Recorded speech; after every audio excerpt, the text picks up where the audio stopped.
This guy TKOs people. When I knock people out, they don't fucking move. Who the fuck is that guy? Who the fuck is that?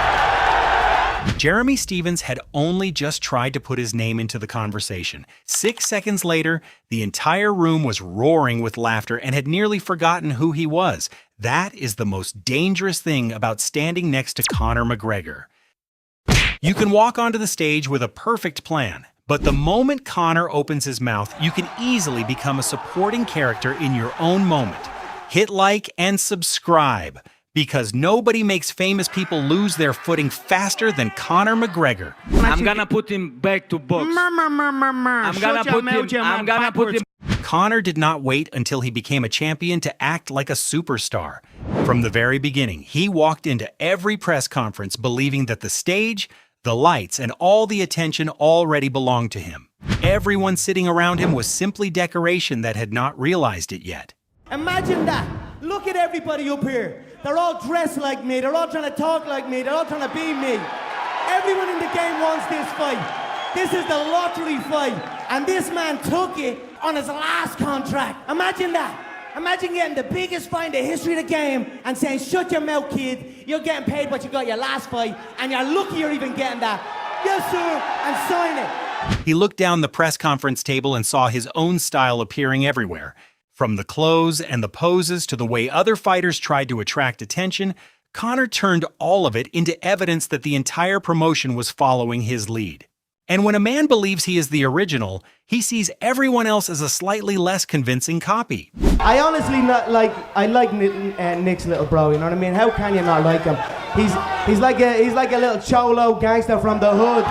But at the same time he coaches kids jiu-jitsu on a Sunday morning and goes on bike rides with the elderly. He makes gun signs with the right hand and animal balloons with the left hand. So you're a credit to the community. Fuck you. Fuck you now. Nate Diaz was known for his cold expression and street-tough image, but in Conor's version of the story, Nate suddenly became a walking contradiction. Hard on the outside, but living a surprisingly gentle life underneath. Conor did not merely insult his opponents, he rebuilt their image into a version the room could never take quite as seriously again. This guy looks like a orange cotton candy. You look like a 50-year-old retired skateboarder. A little fat old man you look like. All Conor needed was one slightly unusual outfit, and he could instantly invent an entirely new life for the person wearing it. 1 second, he was still a professional fighter preparing for a major bout. The next, he had become a middle-aged man who had just wandered out of a skate park. The man was a fanboy. He bought t-shirts of mine. He supported the cause. You remember that? You little fanboy. You little fanboy. He bought t-shirts to support the cause. Nothing but respect. With Khabib, Conor did not begin with technique or accomplishments. He reached back to a time when Khabib had shown support for him, then used that history to reverse their positions. The undefeated champion sitting in front of him was suddenly pulled back into the image of someone who had once stood below and looked up. That was how Conor often broke an opponent. Find one detail they would rather forget, then place it directly in the center of the stage. I just speak the truth. I don't talk trash. I speak the truth. I've spoken about Dustin's weirdly shaped head. He has a P-shaped head. His chin has certainly deteriorated. Every single contest he is in, he gets wobbled. You know, he does the chicken dance on a jab. I'll catch him with a jab, or maybe a gust of wind. I don't know. His chin is weak. A gust of wind could make him do the chicken dance. With Dustin Poirier, he switched to a different kind of attack. Conor analyzed everything from Dustin's appearance and ability to take punishment to every small reaction he had shown inside the cage. He spoke so calmly that the insults sounded almost like a deeply unfriendly professional report. Yeah, you're welcome back, because I welcomed you back. October 11th is your date, and you'll dance for me, boy. You'll dance for the owner, and then we can talk. But your date is October 11th. Michael Perry, the return of Platinum. And we've got some hell of an announcement for an opponent for you. One of the baddest men to ever grace the Ultimate Fighting Championship when it comes to bare knuckle. And he's going to throw down with you in front of me for my viewing pleasure. And then I'll decide if you're worth. Even when he was no longer standing at a UFC press conference, Conor still spoke like the man running the entire show. With Mike Perry, he did not talk as though they were two equal fighters. Conor gave dates, instructions, and plans like a boss reminding an employee to complete the schedule. The funny thing was how naturally he said it, to the point that everyone around him seemed willing to accept that arrangement for a moment. Say it like it is, you're blessed. You're blessed that I chose you. You're blessed that I chose to whoop your ass neck. Being chosen by Conor as an opponent was not merely a fight. In his world, it was also a privilege. He turned the act of preparing to fight someone into a story about giving that person the greatest opportunity of his career. The opponent had not even entered the cage, yet all the power in the story already belonged to Conor. The question is for Eddie Alvarez. You've been mentioning that Conor McGregor is not a championship fighter. He only has 2 to 3 rounds. Yet in your professional career, you've only went to the 5th round twice and lost one of them. What the are you talking about? Hey, what's your question? Yeah, he has a soon to tell What's your question? With that. Eddie Alvarez tried to question Conor's ability to perform over a longer fight. Conor did not need to defend himself. Eddie's own career numbers were quickly brought back onto the table, causing the original criticism to turn directly against the man who had made it. This was when Conor's trash talk worked best. An opponent entered with an argument, then discovered that he had opened the door for Conor to walk straight through. When you are in a state of mind that you need to move to another area because your home area is not good enough, it's not that your home area is not good enough, it's that your mind is weak and you do not believe in your ability. So that is what I believe Dustin is, and that for me is the path of a journeyman, the path a journeyman takes, and that is why I've labeled him a journeyman. With Dustin, Conor even turned a change of training camps into evidence of self-doubt. A perfectly normal career decision became, in Conor's telling, proof of psychological weakness. Conor did not merely want to defeat the man standing in front of him. He wanted to explain to the audience why that man could never be anything like him. Let's go. Any messages for KSI? I'll fight him for that bullshit song you released alone. I'll fight him for that fucking song alone. All KSI had to do was have his name mentioned alongside a song, and Conor immediately found a reason to challenge him. No long-running feud was necessary. No complicated story was required. Sometimes Conor only had to hear something mildly irritating, and a new confrontation was created on the spot. You dive for the legs and hold on to them for dear life. What kind of fighting is that? What kind of man? What kind of way of fighting is that? Your little fake belt over there to be a guy, a number 11 ranked, a real estate agent, and you bring that belt up on stage like it's a real belt. You're a phony, a fake, and I'm gonna expose you. Now you're up on the real kid. Khabib's belt should have been the greatest symbol of authority on that stage. Conor looked at it and turned it into something that needed to be explained. He brought up the path to the title, the ranking of the opponent, and the circumstances surrounding the fight until the symbol of victory suddenly lost some of its dignity. If someone brought a belt, Conor attacked the belt. If they brought a reputation, he attacked the way that reputation had been built. It's another day for me. One pulls out, another one steps in. I'm used to it. I was just giggling at his little soft body.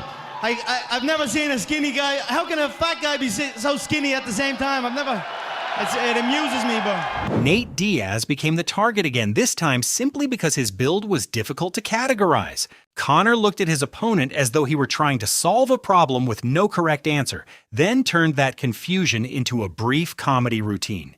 Nate simply sat there while the entire room was pulled into Conor's way of seeing him. Fuck Showtime too! You little weasel! Look at you little fucking weasel! I can see it in your eyes! You're a fucking bitch! But Conor did not always keep the tone playful. The moment he felt that someone had crossed a line, the smile could disappear instantly. An atmosphere that had felt entertaining suddenly became tense, and the person sitting across from him had to decide whether this was still fight promotion or whether it had become personal. That unpredictability kept everyone around him alert. The dweebs. I mean, what's the main guy, John Cena? He's wanting around. He's 40. Yeah, he's 40 years of age. He's wanting around in a luminous orange T-shirt and a headband, talking about nobody can see him. We can see him right there. He's a big fat 40-year-old failed Mr. Olympian motherfucker. Do you know what I mean? They're dweebs, those guys. Even John Cena could not escape Conor's attention.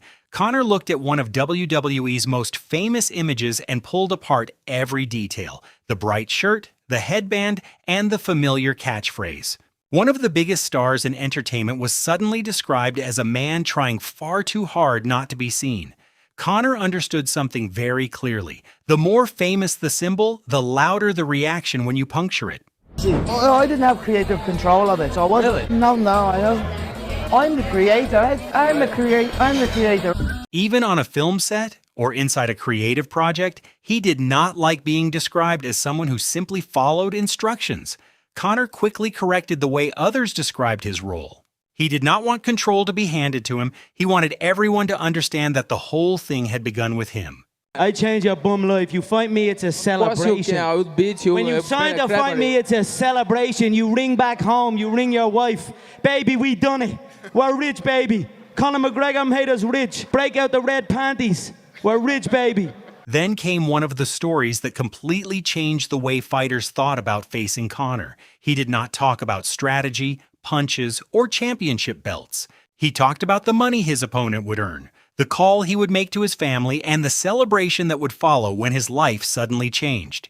In only a few seconds, Conor transformed himself from a fighter into the winning ticket the entire promotion was competing to receive. From the two of you, could we get an official prediction on the fight? Domination. His head bouncing off the canvas. All his pony talk is going to be put on blast October 6th. Standing across from Khabib, he described the ending of the fight with absolute certainty. There was no room for hesitation and no second possibility. In Conor's version of the future, everything Khabib had said would be exposed, and the fight would simply be the moment when the world finally saw what Conor already knew. Whatever happened afterward, that moment still showed Conor's unusual talent, making a prediction sound like a memory that had already happened.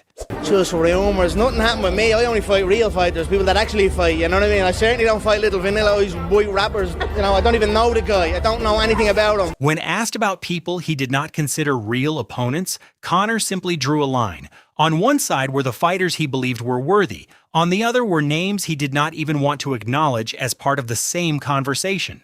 Sometimes the most powerful way to diminish someone is not to attack them. It is to behave as though they never existed. He can't even afford us you anymore. When an exchange became too loud, Conor rarely searched for a more complicated argument.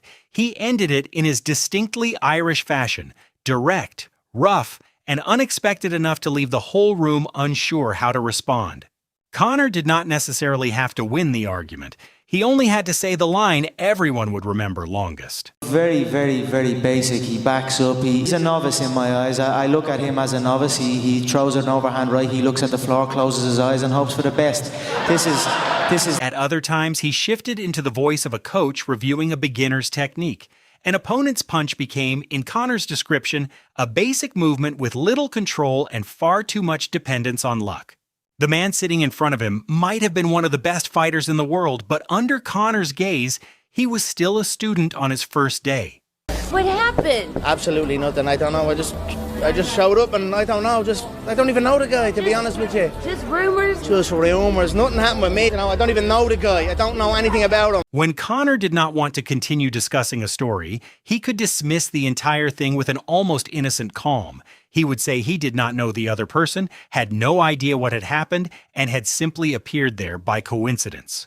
The answer sounded so casual that it only made everyone suspect there was far more behind the story. He would do it in a heartbeat to take over, and he did not do nothing. And that's why he is a quivering coward, because he showed fake respect out of fear, and that's where that came from.